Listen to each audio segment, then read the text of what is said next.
非要这柄长刀，按手续公。多谢。这是给你一件真正的，我感觉自己占了。明天的拍卖会，开云刀你拿去。天一那老东西可是很老是天丹宗5大上座者。Halo semua, selamat datang di Ruang Sinema. Bagaimana kabar kalian semua? Semoga selalu sehat dan baik-baik saja. Sesuai jadwal, jadi pada hari ini kita akan kembali melanjutkan series Donghua yang berjudul Supreme God Emperor episode 375 sampai 379. Di bagian sebelumnya di kota Zongtian, Mu Yun, seorang alkemis suci kelas tinggi, menghadapi Hua Hu, seorang pembunuh token emas dari Pavilion Bayangan yang juga jenius dalam penempaan artefak dan formasi. Hua Hu mengancam akan mengalahkan Mu Yun di kompetisi mendatang. Mu Yun menanggapi ancaman tersebut dengan santai dan mengusir Hua Hu. Setelah itu, Mu Yun mendengar laporan dari Iku tentang masalah yang dihadapi Feng Jiu dan Feng Yu, yang mana itu berhubungan dengan Juming. Saat Mu Yun tiba, Feng Yu tanpa sengaja telah menghabisi Juming yang memaksanya menikahinya. Mu Yun memutuskan mengurus masalah ini dan mengirim Feng Yu dan Feng Jiu ke istana aliansi darah di Pulau Lahun. Di kompetisi penempaan senjata, Mu Yun membuat senjata dengan metode unik yang membuatnya menang dan mendapatkan pujian dari para juri. Mu Yun kemudian mengumumkan akan melelang senjata dan pil Immortal Void miliknya. Scene berlanjut, Mu Yun bersama Su Zhengqi, Leng Rufeng, dan Qi Bupan terlihat baru saja tiba di sekte gudang artefak. Di sana, Su Zhengqi menjelaskan sebenarnya artefak Void Immortal memiliki banyak sekali energi immortal dibandingkan artefak suci kelas tertinggi. Hanya saja, kekuatan semacam artefak Void Immortal tidak akan bisa ditemukan di 3000 dunia kecil.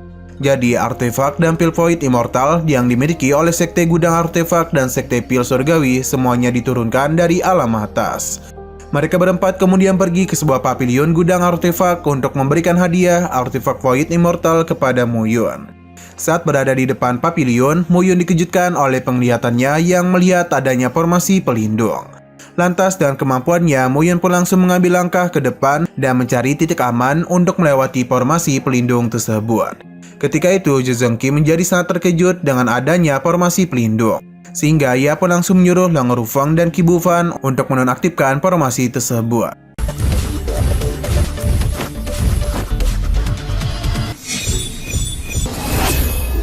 Bufang. Sebelum masuk ke dalam pavilion, Su Zhengqi sempat meminta maaf akan kelalaiannya dari para tetua yang dapat membahayakan nyawa Mu Yun. Setelah itu, Mu Yun, Su Zhengqi, Leng Rufeng, dan Qi Bupan mulai memasuki pavilion sekte gudang artefak. Sesampai di dalam pavilion, Mu Yun begitu takjub dan mengaku tak menyangka kalau sekte gudang artefak berani menaruh 7-8 harta artefak Void Immortal secara terang-terangan di lantai pertama. Seolah-olah sekte gudang artefak sama sekali tidak takut kalau harta mereka dicuri oleh murid-muridnya sendiri. Mendengar ucapan Mu Yun, sontak Su Zhengqi pun tertawa dan sama sekali tidak keberatan akan penempatan harta-harta tersebut. Pemahaman dan pengetahuan Mu Yun yang begitu luas ini membuat Su Zhengqi merasa yakin di masa depan aliansi darah yang dipimpin oleh Mu Yun akan mampu berdampingan dan setara dengan Gunung Xuankong di 3000 dunia kecil. Perkataan dari Su Zhengqi itu langsung dikoreksi begitu saja oleh Mu Yun, karena di masa depan hanya akan ada satu saja yang berdiri di antara aliansi darah dan Gunung Xuankong. Selanjutnya, Mu Yun mulai memilih-milih artefak Void Immortal dan yang pertama menarik perhatiannya adalah bilah pembelah awan. Bilah pembelah awan itu memiliki kekuatan yang sangat kuat. Hanya dan satu tebasan saja bilah itu dapat membelah lautan awan. Hanya saja bilah pembelah awan itu telah mengalami kerusakan. Oleh karena itu terdapat beberapa retakan pada tubuh bilahnya. Mu Yun mengaku merasa begitu aneh meskipun sudah retak, tapi energi mortalnya masih ada dan tak hilang dari bilah tersebut. Tanpa pikir panjang lagi, Mu Yun langsung mengambil bilah pembelah awan dan memilihnya sebagai hadiah atas kemenangannya di kompetisi penempaan artefak. Menyadari keputusan itu, sontak Su Zhengqi menjadi begitu terkejut. Dia sempat mengingatkannya agar tidak terburu-buru dalam memilih hal itu. Biarpun bilah pembelah awan memiliki retakan, namun Mu Yun sama sekali tidak peduli dan tetap bulat pada keputusannya. Oleh karena Mu Yun sudah memutuskan dan memilih artefak, Su Zhengqi nanti akan mengirim dokumen kepemilikan resmi kepada Mu Yun. 可非要这柄长刀，按手续公。多谢。这是给你一件真正的，我感觉自己占了。明天的拍卖会，开云刀你拿去。天一那老东西可是很老是天丹宗5大上座者。 Setelah itu, Su Zhengqi langsung membuka sebuah portal untuk membawa Mu Yun bertemu dengan Tetua Agung Tianyi di sekte pil surgawi. Sesampai di sana, mereka berdua langsung disambut oleh Tian Yu. Lalu Tian Yu segera membawa mereka berdua untuk menemui Tetua Agung Tian Yi. Setelah beberapa saat, datanglah Tetua Agung Tian Yi yang langsung menyambut kedatangan Mu Yun dan Su Zhengqi. 你应该喊穆前辈才是。前辈，请好，我爷爷。来我田丹宗吗？越活越回去了。穆老弟可是第一次。老徐头攀上了。 Tetua Agung Tian Yi juga memberitahu bahwa Sekte Pil Surgawi telah menyimpan pil poid immortal untuknya. Tetua Agung Tian Yi kemudian memerintahkan cucunya yakni Tian Yu agar menemani Mu Yun untuk mengambil harta pil tersebut. Selepas Tian Yu dan Mu Yun pergi, nampak Tian Yi yang menghela napasnya begitu dalam, sambil mengungkapkan kerinduannya terhadap cucunya yang bernama Tian Huyan. 老天头，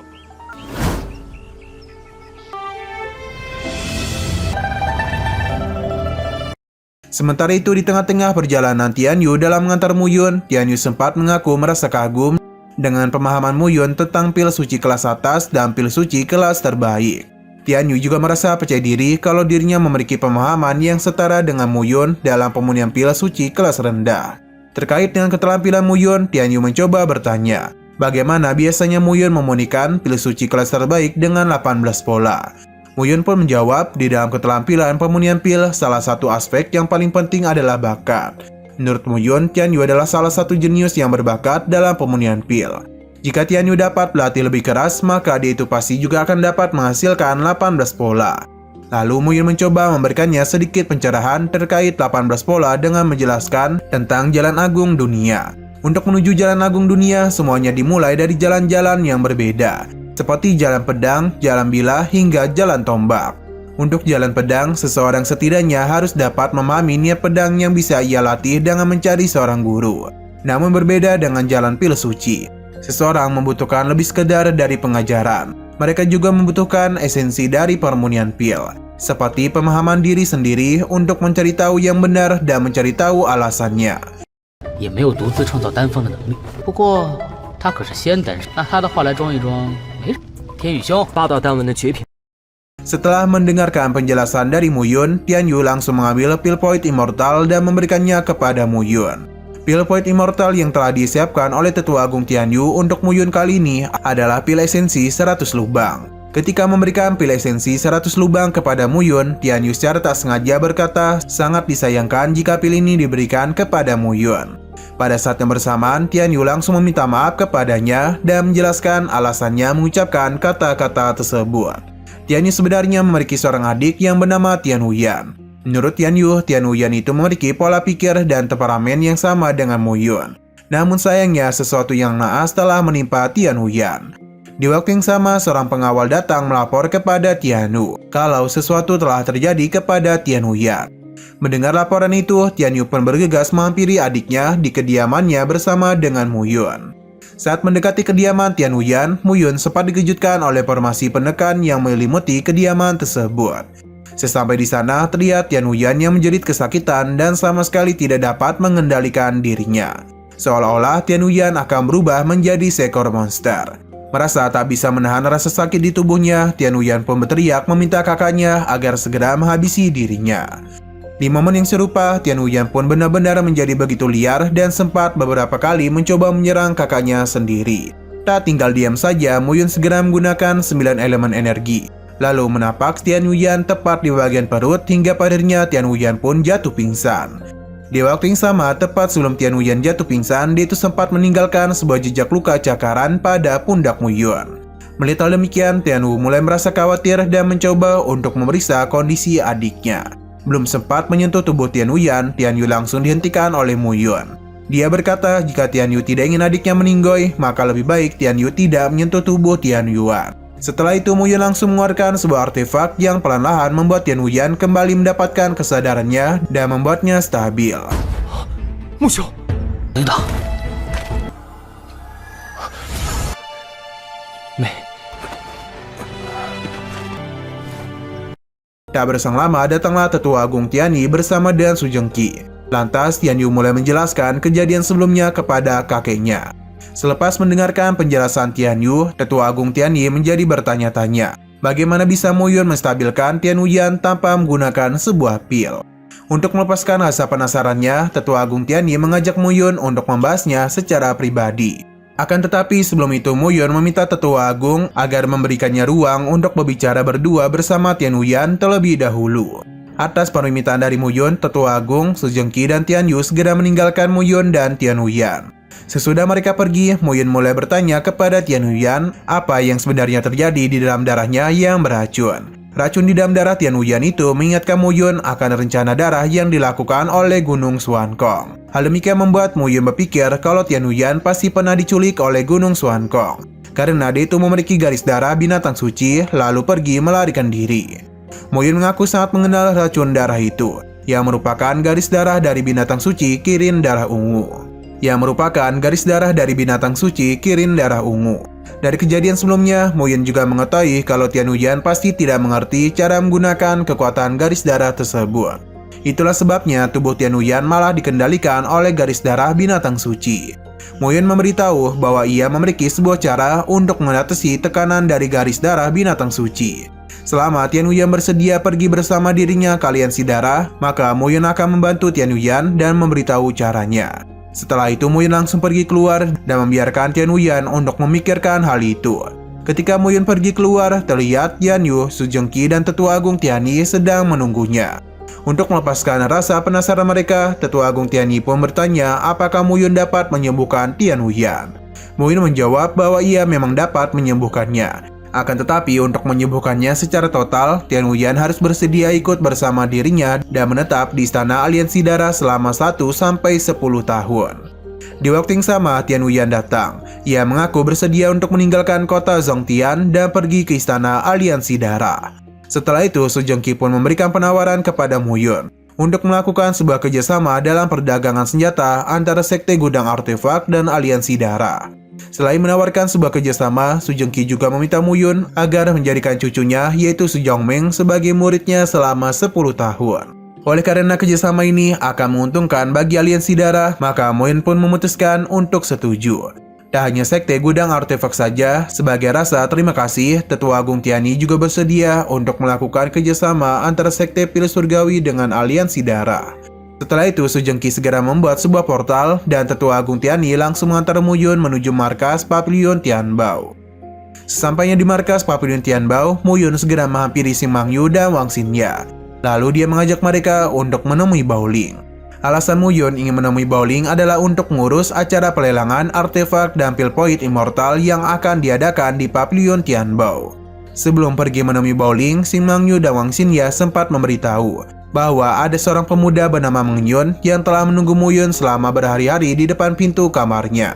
Tanpa berlama-lama lagi, Muyun bersama dan Xing Mangyu dan Wang Xinya bergegas menghampiri Meng Yun. Setiba di sana, Meng Yun langsung melutut sambil menangis dan meminta Muyun agar menerimanya sebagai murid. Oleh karena Meng Yun terus saja memaksa, Muyun pun pada akhirnya bersedia untuk menerima Meng Yun sebagai muridnya. Tapi dengan satu syarat, yakni Meng Yun harus membelikan suatu barang untuk dirinya.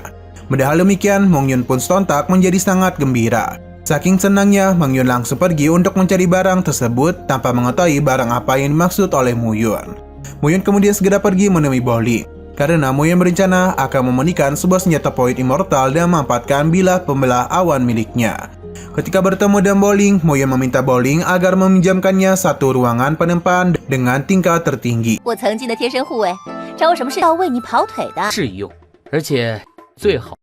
Selain itu, Muyun juga meminta Baoling agar merahasiakan kegiatannya ini kecuali kepada ayah Baoling sendiri. Mendengar permintaan Muyun, Baoling pun langsung mengetahui dan menebak kalau dia pasti akan memunikan sebuah artefak poid immortal.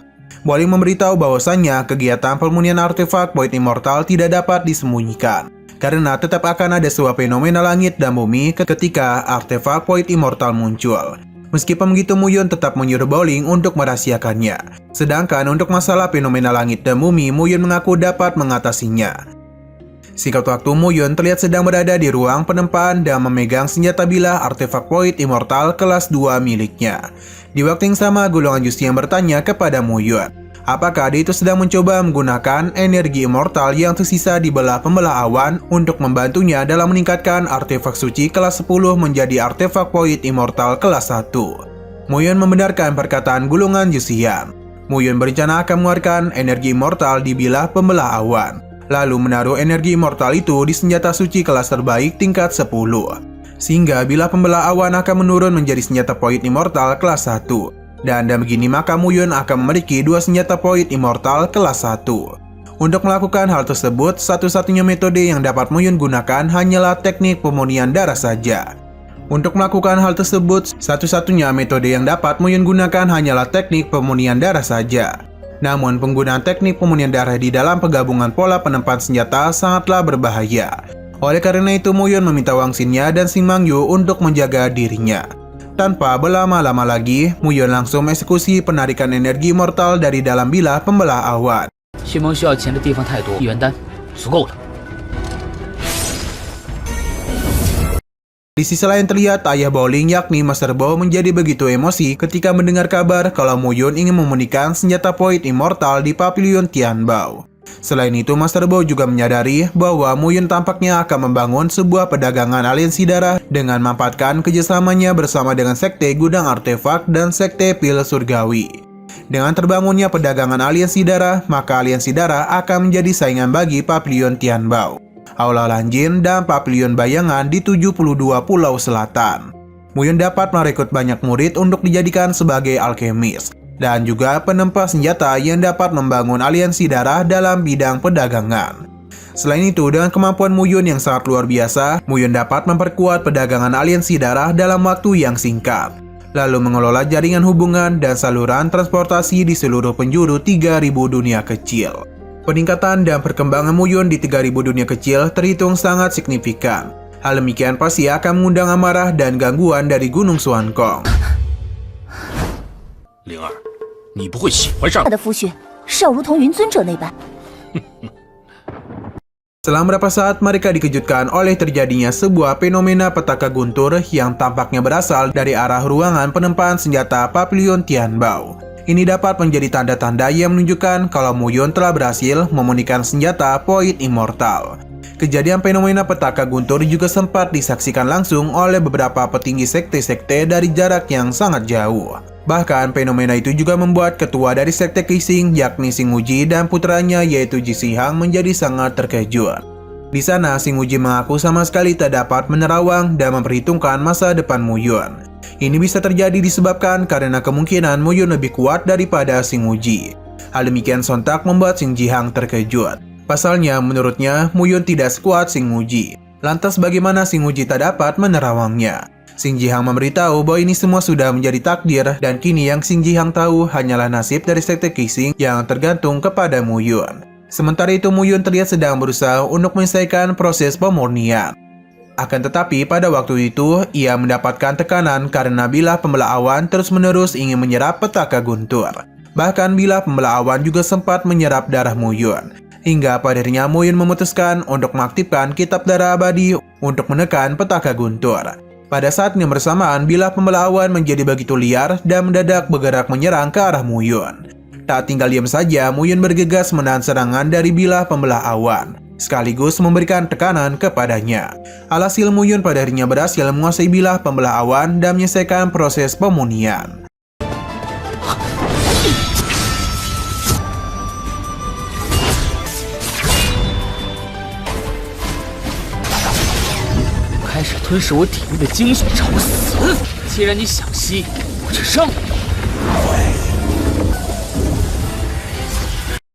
Selesai proses pemurniannya, Muyun nampak sedikit takjub dengan petaka guntur sebelumnya. Pasalnya, petaka guntur itu membuat tubuhnya melangkah ke ranah yang lebih jauh, yakni ranah longevity atau ranah panjang umur. 不止于此。我记忆中的要神奇，而且。 Nah, sayang sekali episode pada hari ini pun harus bersambung dulu.